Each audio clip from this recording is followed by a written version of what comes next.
صلى الله على محمد صلى الله عليه وسلم صلى الله على محمد صلى الله عليه.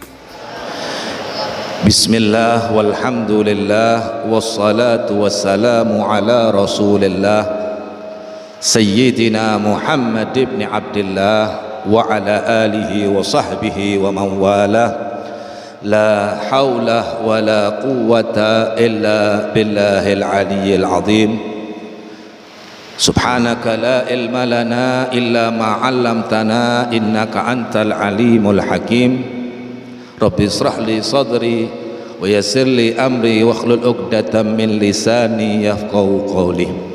Amma ba'd, yang saya hormati dan saya taati guru kita bersama Ad-Da'i ilallah Al-Ustadz Muhammad Khairuddin Hilmi. Semoga beliau dipanjangkan umur oleh Allah subhanahu wa ta'ala, diberi kesehatan oleh Allah, diberi rezeki yang luas oleh Allah subhanahu wa ta'ala, sehingga beliau tetap akan membimbing kita ke jalan yang diridhai oleh Allah subhanahu wa ta'ala. Hadirin hadirat yang dirahmati oleh Allah, kita duduk di rumah Allah subhanahu wa ta'ala.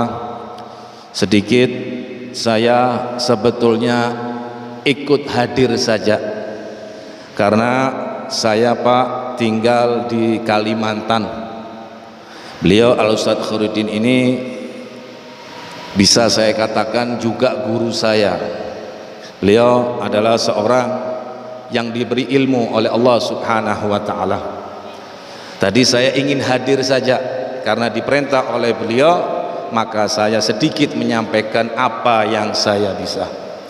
Hadirin hadirat yang dirahmati oleh Allah, duduk kita di sini tadi sama-sama membaca susunan rotib. Yang pertama rotib Al-Attas, yang kedua yang disusun oleh Al-Imam Abdullah bin Alawi bin Muhammad Al-Haddad. Ada satu cerita, kalau kita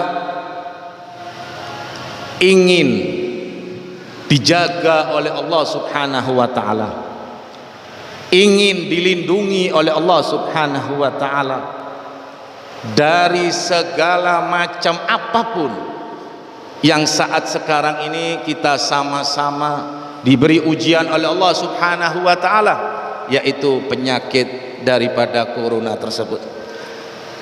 Sudah berapa tahun yang lalu disusunkan rotib tersebut, tujuannya Pak untuk menjaga daripada ajaran-ajaran yang sesat, daripada penyakit-penyakit, dihindarkan oleh Allah subhanahu wa ta'ala siapa yang membaca daripada susunan rotib tersebut.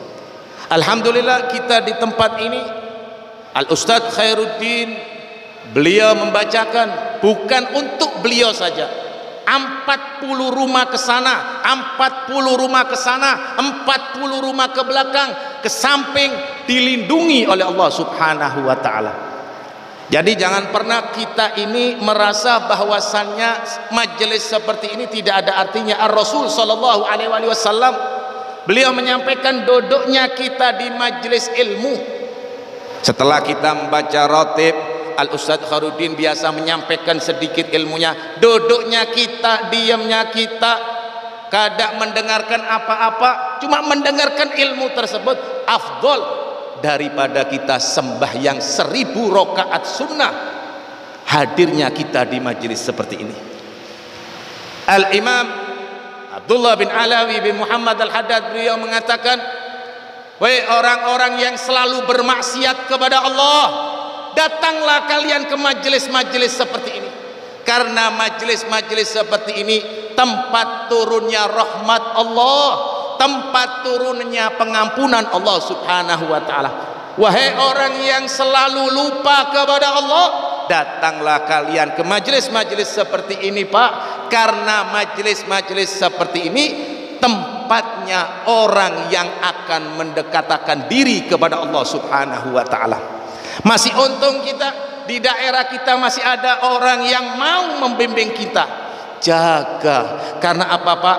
di akhir zaman, apabila sudah dekat waktu kiamat, orang-orang yang alim akan diambil oleh Allah Subhanahu wa taala. Apabila orang-orang yang alim sudah diambil oleh Allah Subhanahu wa taala, lalu bagaimana dengan kita yang ingin mengetahui daripada ilmu-ilmu Allah? Lalu kemana kita? Ini adalah kesempatan kita untuk mendekatkan diri bimbingan daripada seorang guru. Karena apa? Dekatnya kita kepada ulama, memandang wajahnya saja afdal, lebih mulia di sisi Allah Subhanahu wa taala. Bahkan di dalam kitab Riyadhus Shalihin, bahwasannya Allah Subhanahu wa taala mempunyai satu malaikat yang ditugaskan oleh Allah untuk mencari majlis-majlis yang seperti ini. Apabila ada majlis seperti ini, Pak, malaikat berkumpul di atas. Kadang kita berpikir, kenapa kita tidak melihat malaikat tersebut? Katanya malaikat mengelilingi majelis. Kenapa kita tidak melihat, Pak? Karena kita terlalu banyak pahalanya. Seandainya kita banyak dosanya, pasti kita bisa melihat. Kebalikannya, Pak, kita terlalu banyak dosa kepada Allah, sehingga kita tidak bisa melihat ciptaan Allah Subhanahu wa taala. Allah sudah menjelaskan, Allah menciptakan manusia, menciptakan jin, menciptakan malaikat. Tapi kenapa kita tidak bisa melihat hanya orang-orang yang tertentu yang mana mereka mendekatkan diri kepada Allah Subhanahu wa taala, yang mereka pasrah kepada Allah Subhanahu wa taala, tidak cinta kepada dunia ini, maka itulah yang akan dibuka oleh Allah Subhanahu wa taala. Ketika malaikat berkumpul, satu menghadap kehadirat Allah sambil mengatakan, ya Allah, kami telah menemukan di majelis, ya Allah, ada satu masjid yang mana di masjid Nurul Huda ada satu zikir, ada setelah itu pembacaan yang dipimpin oleh Ustadz Kharudin. Lalu Allah Subhanahu wa taala, Pak, bertanya, hei malaikat, apa nang diminta oleh orang-orang yang hadir di majelis tersebut? Allah yang mengatakan, hei malaikat, apa yang diminta? Malaikat menjawab, ya Allah, mereka minta surgamu, ya Allah. Dijawab oleh Allah, hei malaikat, orang-orang yang hadir di majelis itu, apa mereka melihat surgaku? Diceritakan surga itu luar biasa, Pak. Apa kata malaikat? Wallahi ya Allah, mereka yang hadir di majelis itu, mereka tidak melihat kenikmatan-kenikmatan surgamu, ya Allah. Lalu Allah bertanya, hei malaikat, bagaimana kalau orang yang hadir di majelis ini mereka melihat surgaku? Apa kata malaikat? Wallahi, demi Allah, mereka akan mendekat ya Allah, karena kenikmatan surgamu, ya Allah. Lalu Allah kembali bertanya, hei malaikat, apa yang ditakutkan oleh orang-orang yang hadir di majelis itu? Mereka menjawab, malaikat menjawab, ya Allah, mereka yang hadir di majelis ini takut siksa api neraka, ya Allah. Sampean tahu, Pak, siksa api neraka itu yang paling ringan, diperumpamakan sandal yang terbuat dari api neraka.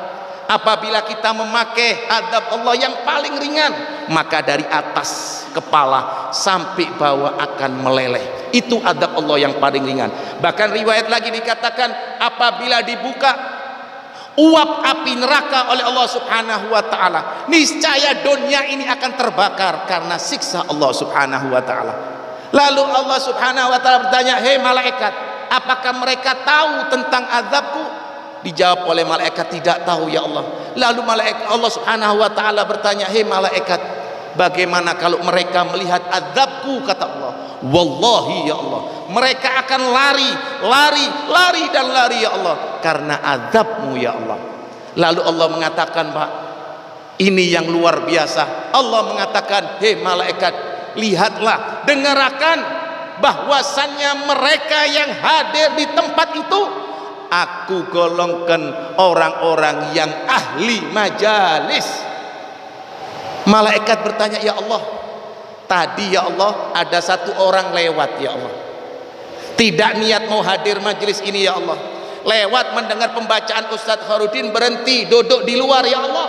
Apakah termasuk orang itu yang tidak ada niatnya, tiba-tiba mendengar pembacaan duduk di majelis tersebut? Lalu Allah mengatakan, termasuk orang itu aku ampunkan dosanya dan aku golongkan orang-orang yang ahli majalis. Semoga kita menjadi umat Nabi Muhammad SAW, diampunkan dosa-dosa kita oleh Allah, dijadikan oleh Allah Subhanahu wa ta'ala orang-orang yang cinta majelis. Dan semoga Allah Subhanahu wa ta'ala sebelum kita keluar dari tempat ini, Allah sudah mengampunkan dosa kita, diberi kesembuhan oleh Allah. Bahkan Allah Subhanahu wa ta'ala akan membuka pintu rezeki kita untuk beribadah kepada Allah Subhanahu wa ta'ala. Amin ya rabbal alamin. Ini yang bisa saya sampaikan, kurang lebihnya mohon maaf. Wabil khusus kepada Al-Ustadz Khairudin, apabila ada kata-kata saya yang kurang berkenan di hati, mohon dimaafkan. Hadza minni, wassalamualaikum warahmatullahi wabarakatuh.